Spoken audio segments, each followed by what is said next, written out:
culture, the life, what it really stands for. This music is resistance, it's the voice of the poor. On the side of the workers, the teachers and lunch ladies. On the streets, the brown mommies raising our brown babies. I'm not cool enough to have ever heard you before, so can you tell me your name and what you usually rap about? Yeah, my name is Rebel Diaz. This is my brother G1, and together we make the hip-hop group Rebel Diaz. You know what I'm saying? We rap about, power to the people, you know what I'm saying? Self-determination, autonomy, dismantling this capitalist system that's oppressing our communities. You're from, I'd say 40, 50, 60 blocks up from Donald Trump's brutality in New York. New York is a tale of two cities. You have the rich, which Donald Trump represents, and you have the poor people, which I represent, and which we represent in the South Bronx. You know what I mean?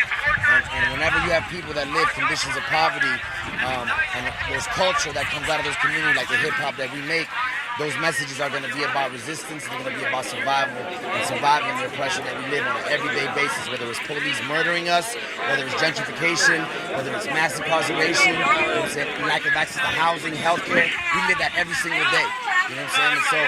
And so we say, we're not down with Trump, we're dumping Trump, dumping Hillary. You know what I'm saying? The two-party system has never represented any of us anyways. You look at Trump, and one thing he's really done expertly is he's convinced struggling working class people that their struggles are because of Mexicans and because of outsiders instead of because of plutocrats and the two-party system you're talking about.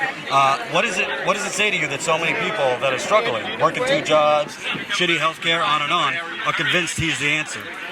I mean, you can't ignore the culture of this country. It was based on violence. It was based on a genocide, and we still live that today. I mean, there's a reason why there's a Black Lives Matter movement. There's a reason why every 28 hours is still killing black people. And so the reality for us is that whether it's a local struggle or national struggle, what we're talking about is building alternatives. And at the end of the day, we're here today to build with people around us, but the reality is that we're building a local solutions, because at the end of the day, the system's not serving us. And talk to me about Black Lives Matter, the protest movement, because a lot in the media, even the neutral media now, is making it seem like Black Lives Matter, they're violent, or they're basically just trying to cause mischief, go get a job. You've heard it.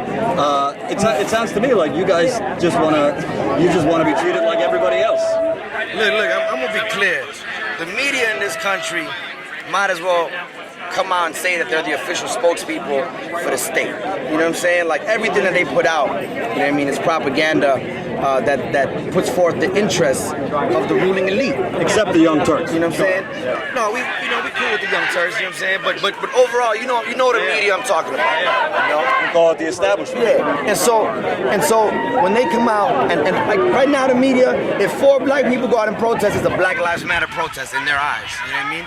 Black Lives Matter is a movement that really gained its energy from a Ferguson rebellion that came from the hood, that we haven't seen none of them people on CNN, those young 18 to 24-year-olds who set it off in Ferguson, that set it off in Baltimore, you know what I mean? The young people uprising right now in Baton Rouge, Louisiana, you know what I mean?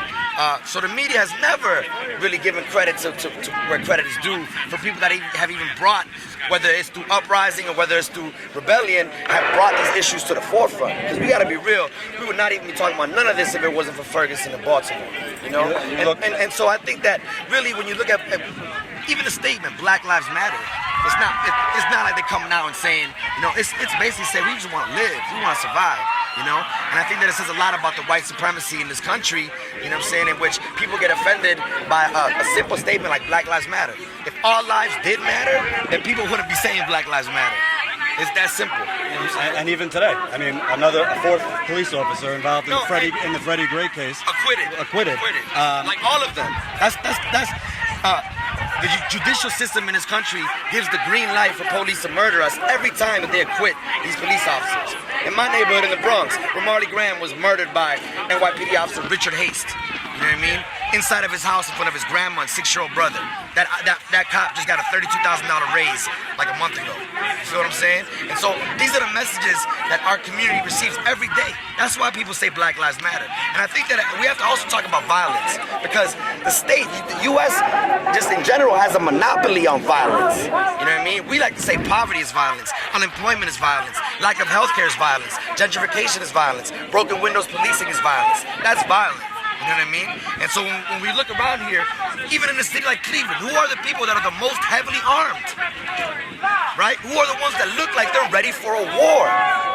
Okay? So I think that it's also, the media plays its game, so might try to make it seem like these random shootings are directly linked to Black Lives Matter movements, and they're not. You know what I mean? And I'll be real, look, I'm not a conspiracy theorist, you know what I'm saying? But if a country is down to blow up 2 twin towers to justify a war overseas, what makes you think that they're not gonna blow up and kill, that they're gonna sweat killing 5 cops just to balance the narrative out? You think that was an inside job? I mean, hey, I don't put nothing past them. I don't put nothing past them.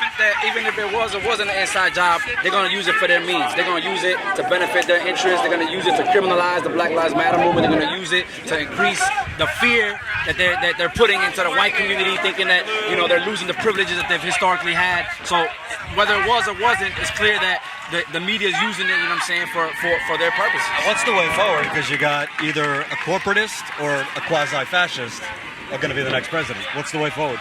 The only way forward is building and organizing, political education in our communities. Right now, I'll tell you like this.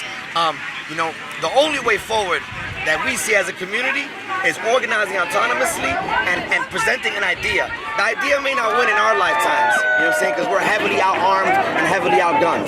But if we can set forth an idea as poor people that's going to be a victorious idea for all of us, then that's the only thing that can defeat the system, is a powerful idea. And that's what we're working on. I think a lot of times within the system and social media, activists get caught up almost in the same, ideas of capitalism, in which you have to constantly be producing. But the system that we're fighting against is patient. We're living right now an economic model that was planted, in Chile and South America as an experiment fucking 40 years ago. And so as a movement, we gotta be a little bit calmer, and not so reactionary. Because right now, we get killed, we protest. We get killed, we protest. So what we like to say is, you can't just oppose, you gotta propose. You can't just oppose, you gotta propose. What does that mean? You know what I'm saying? All right, if we stand up against police brutality and against police murder, but all we're doing is organizing, and we gotta build in our communities. Start planning autonomous community spaces, which there's a space to start building revolution. Where can people find you guys' music? Just follow us on all social media at Rebel Diaz, spelled like this. Rebel Diaz all together. Cool. Thanks, man. Appreciate it. Thanks, brother.